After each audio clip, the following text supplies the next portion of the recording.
All right, let's dive into something truly mind-bending today, a framework called Neuro Gnosticism. Now, what if I told you that an ancient spiritual path wasn't just a collection of metaphors, but was actually a literal biological instruction manual for liberating your own consciousness? Yeah, let's get into it.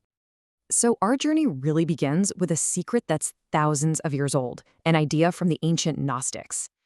They believed that the reality we see, taste, and touch isn't the real deal. They saw it as a kind of counterfeit world, this incredibly sophisticated prison built for one reason, to keep us all spiritually asleep. But here's the big question, the one that changes everything. What if the Gnostics weren't just speaking in code or using flowery metaphors? What if their ancient secrets were, in fact, a direct description of a biological reality that modern science is only just now starting to catch up to?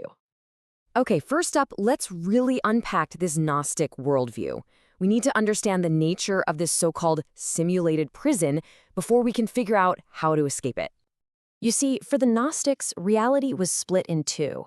On one side, you've got the pleroma, the fullness. That's our true home, a state of total awareness and connection. But then there's the kenoma, the void. That's the flawed copy, the simulation we think is real. It's the prison that keeps us in a state of spiritual hypnosis, hidden behind what they called a false veil. Now, of course, every prison needs its jailers. The Gnostics had a name for them, the archons. And this, right here, is where their ancient spiritual concept takes a really shocking turn, right into modern biology. Okay, check this out. This is the core idea of Neuro-Gnosticism, the ancient archon, this metaphysical ruler or spiritual dark force that controls the mind. Well, this framework reimagines it as a neuroarchon, a physical, biological gut parasite that literally hijacks the gut-brain axis to control its host, from myth to microbe. So that gives us our official definition. Neuro-Gnosticism is a framework that proposes Gnostic myths aren't just allegories. No, it suggests they are a precise, literal description of human biology, where the rulers of our prison reality are actual, quantifiable organisms living inside of us. And when you lay it all out, the one-to-one mapping is just fascinating. The Gnostic state of hypnosis is linked directly to hyperactivity in the brain's default mode network. You know, that part of your brain that's responsible for all that self-chatter and anxiety. The archons themselves, they're identified as physical gut parasites like Toxoplasma gondii, which science already knows can alter host behavior. The steering mechanism is the gut-brain axis, and their food is our very own neurotransmitters like dopamine, which they hijack for themselves. So, the big question is, how could a tiny parasite in your gut actually control your thoughts and emotions? Let's get into the biological steering mechanism and see how this framework suggests it all works.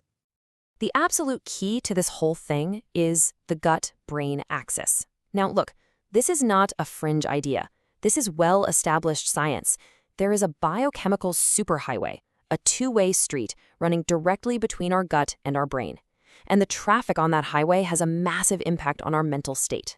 So according to Neuro-Gnosticism, the hijacking goes down in 4 basic steps. Step 1, the parasites in the gut release their own chemicals. Step 2, these parasitic signals travel right up that superhighway to the brain. Now, step 3 is the crucial one. The brain misinterprets these signals as its own. That random sugar craving, that sudden wave of anxiety, the framework says that might not actually be you. And fourth, this whole process reinforces that false veil, that constant state of mental chatter and worry. Okay, so if the prison is biological, then the escape plan has to be biological too, right? And that brings us to the practical side of this, the Gnosis Protocol, which is a proposed, testable framework for liberation. Hold on. Before we go one step further, I have to be absolutely 100% clear about something. This is extremely important. The information we're about to discuss is for educational and theoretical purposes only. It is not medical advice. You absolutely must consult with a qualified physician before you even think about attempting any kind of health protocol. Seriously. All right, with that critical disclaimer firmly in mind, the protocol itself really just asks a simple question. If these parasites are causing the hypnosis, can we reverse engineer a biological pathway back to freedom? The protocol is built around a 4-phase philosophy. First, there's purification, which is all about clearing out the pathogenic static, kind of like cleaning a rusty wire so the signal can get through. Second, reconstruction, upgrading your body's cellular and neurological hardware. Third is attunement, fine-tuning the body's bioelectrical frequencies. And finally, integration, using movement in your environment to really embody and lock in this new potential. And this is what makes it so different from just another belief system. The framework makes a testable prediction. It says an effective protocol should lead to things you can actually measure, a dramatic reduction in parasitic load, and a corresponding drop in that default mode network hyperactivity, the hypnosis. And all this should line up with a person's own reported feeling of awareness and liberation. But the ambition of this framework, well, it extends way beyond just the individual. The ultimate Gnostic goal isn't just about freeing yourself, it's about a planetary awakening. And the endgame, the whole strategy, can be summed up in just two powerful words: archontic starvation. See, the idea isn't to fight the jailers, it's to cut off their food supply. So how does that work? Well, it's actually pretty simple. If the archons, the parasites, literally feed on the neurochemical cocktails produced by fear, anxiety, and ignorance, then an awakened host, one who has broken the hypnosis, simply stops making that food. You're just not on the menu anymore. And that really gets to the true heart of the mission. The goal isn't to physically escape this reality. It's to spark a collective awakening. The theory is that as more and more people break their own individual hypnosis, the collective false veil just dissolves, revealing the pleroma, our true home, that was here all along. Which leaves us with one final, pretty provocative question to chew on.